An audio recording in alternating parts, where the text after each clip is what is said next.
गरीब बहू की पुश्तैनी, अमीर बहू की मॉडर्न रसोई। ये तूने क्या हालत बनाई हुई है अपनी? चक्की और गेहूं पीस रही है? अरे हाँ, याद आया। ये जिंदगी तो तूने खुद ही अपने लिए चुनी थी ना। ये पुश्तैनी रसोई, पुश्तैनी बर्तन जो तेरे अपनों के भी नहीं है। बहुत लगाव था ना तुझे इनसे? ठीक है, अब कर, झेल ये सब। दीदी, अपनी हद में रहिए, समझ आया? आपको कोई हक नहीं है मेरी रसोई के बारे में कुछ भी बोलने का। हाँ, ये पुश्तैनी है, मुझे पसंद है। तो मैंने भी तो यही बोला है, अब झेल इसे। और आवाज ऊंची करके कैसे बोली तू मुझसे? ये मत भूल कि तेरा परिवार मेरे ही परिवार के टुकड़ों पर पल रहा है, गरीबजादी। सोनाक्षी ऐसे बोलकर अपने ऊपर वाले पोर्शन में ही आ गई। सोनाक्षी और तन्वी वैसे तो बहनें थी, दोनों में जमीन आसमान का फर्क था, लेकिन ऐसी कौन सी वजह थी जो सोनाक्षी इतनी घमंडी हो गई थी और अपनी ही बहन से ऐसे बोल रही थी? जानने के लिए चलिए कहानी में पीछे चलते हैं। जी पंडित जी, मैं आपकी एक एक बात को अच्छे से समझ गई। पंडित जी, मुझे पहला रिश्ता तो पसंद आ गया, लेकिन दूसरा। देखिए यशोदा देवी, दोनों ही बड़े तेजस्वी लोग हैं। हाँ, बस जरा सा रहन सहन और घरानों का अंतर है, वरना लड़के दोनों अच्छे हैं। बाकी आपकी मर्जी। यशोदा देवी की 2 बेटियां थीं, जिनके रिश्ते का प्रस्ताव लेकर पंडित यशोदा के घर में बैठा हुआ था। पंडित यशोदा को 2 रिश्तों के बारे में बताकर चला गया, जो कि उसने अपनी बेटियों को भी बताए। माँ, मैं दूसरा वाला रिश्ता स्वीकार करती हूँ। अरे तन्वी, ये तू क्या बोल रही है? माँ की बात अच्छे से सुनी थी ना तूने? दूसरा रिश्ता गरीब लोगों का है, जिनका घर बार, सामान, रसोई सब कुछ, यहाँ तक की सोच भी पुश्तैनी है। तू ऐसे घर में शादी करने को क्यों हामी भर रही हो?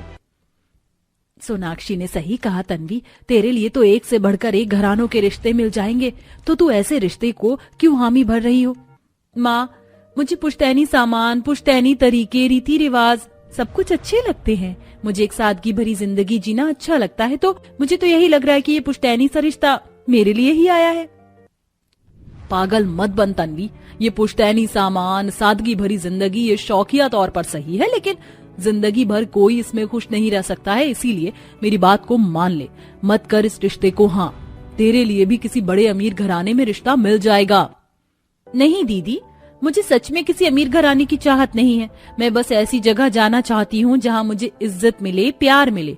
और माँ, जो लोग अपने पुरखों की सिर्फ चीजों से इतना प्यार करते हैं कि उन्होंने अपना घर, आंगन, रसोई सब कुछ पुश्तैनी चीजों से ही आबाद किया हुआ है, तो सोचिए उनके मन में अपनों के लिए कितना प्यार होगा।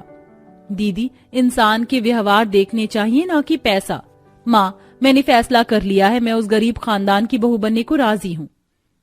ठीक है माँ, अब इसके लिए हम या हमारी बात कोई मोल रखते नहीं है, तो इसका रिश्ता पक्का करवा दीजिए। बाद में जब ये रोएगी तब कह देना कि हमारे पास तो आए ना।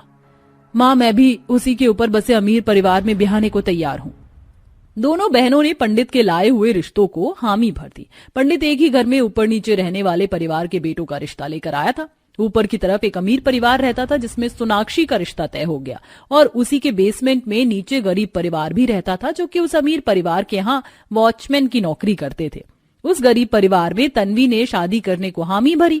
यशोदा ने अपनी बेटियों की मर्जी के अनुसार उनकी शादी कर दी, और सोनाक्षी और तन्वी दोनों अपना मायका छोड़कर अपने ऊपर नीचे वाले अमीर गरीब परिवार में शादी होकर आ गई।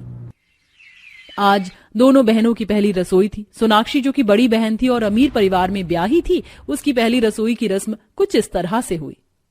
अरे वाह, मेरी रसोई कितनी मॉडर्न है। यहाँ तो माइक्रोवेव है। अरे वाह, एग बॉयलर। मेरी पूरी की पूरी रसोई तो बहुत ही टेक्निकल है। मजा आ गया। मैं आज अपनी पहली रसोई में इस मॉडर्न टेक्नोलॉजी का यूज करके केक और साथ में आलू मंचूरियन बनाऊंगी।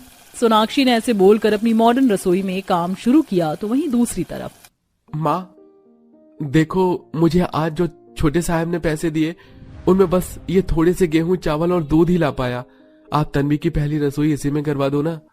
लेकिन अनिरुद्ध जी, दूध और चावल से तो मैं खीर बना दूंगी, लेकिन गेहूं?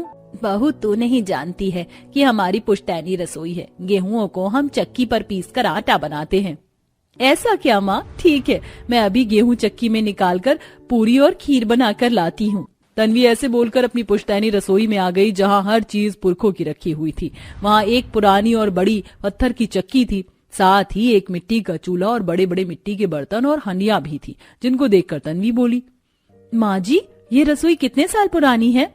वाह बहू, क्या सवाल किया है। अब जब तू पूछ ही रही है तो चल मैं बता देती हूँ। ये रसोई तेरी दादी सास की दादी माँ की है, यानी कि लगभग 300 साल पुरानी। जानती है, 300 साल पहले भी तेरी दादी माँ वगैरह इसी चक्की पर अन्न पीस कर खाना बनाती थी और यही चूल्हा जलाती थी। लगभग 300 साल से इस रसोई का एक भी सामान इधर से उधर नहीं किया गया है, सब वैसा ही है। वाह, कितनी हैरानी की बात है। लोग बदल गए, यादें रह गईं, लेकिन प्यार घर वालों में ऐसा था कि एक दूसरे की निशानी नहीं बदली। माँ जी, मैं वादा करती हूँ आपकी बहू तन्वी, अनिरुद्ध भी आपकी रसोई का ऐसे ही ख्याल रखेंगे जैसे कि हमेशा से आप लोग रखते आए हैं। हाँ बहू, मुझे विश्वास है। अब तू अपनी पहली रसोई की रस्म कर ले। कमला की बात सुनकर तन्वी चक्की पर बैठ गई। उसने मुट्ठी भर गेहूं के दाने चक्की में डाले और फिर उसे चलाना शुरू किया। चक्की काफी भारी थी, लेकिन तन्वी ने अपनी पूरी ताकत से उसे चलाया और आटा निकाल कर उससे पूरी और खीर बनाई। बड़े बड़े मिट्टी के हांडी वाले बर्तनों में तन्वी ने ये सब कुछ बनाया और अपने परिवार को खिलाया। सभी को तन्वी का खाना बेहद पसंद आया और सभी ने उसकी बहुत ज्यादा तारीफ भी की। ऐसे ही सिलसिला जारी था। दोनों बहनें अपने अपने परिवारों में खुश थीं, लेकिन ऊपर नीचे होते हुए भी उन दोनों का एक दूसरे से मिलना नहीं हो पाता था। एक रोज तन्वी पुश्तैनी रसोई में बैठी हुई चक्की पर गेहूं ही पीस रही थी कि तभी पीछे से उसके पास सोनाक्षी आई। तन्वी, अरे दीदी आप, आइए आइए, बोलिए कैसे आना हुआ? ये तूने क्या हालत बनाई हुई अपनी, चक्की और गेहूं पीस रही है? अरे हाँ, याद आया, ये जिंदगी तो तूने खुद ही अपने लिए चुनी थी ना। ये पुश्तैनी रसोई, पुश्तैनी बर्तन जो तेरे अपनों के भी नहीं हैं, बहुत लगाव था।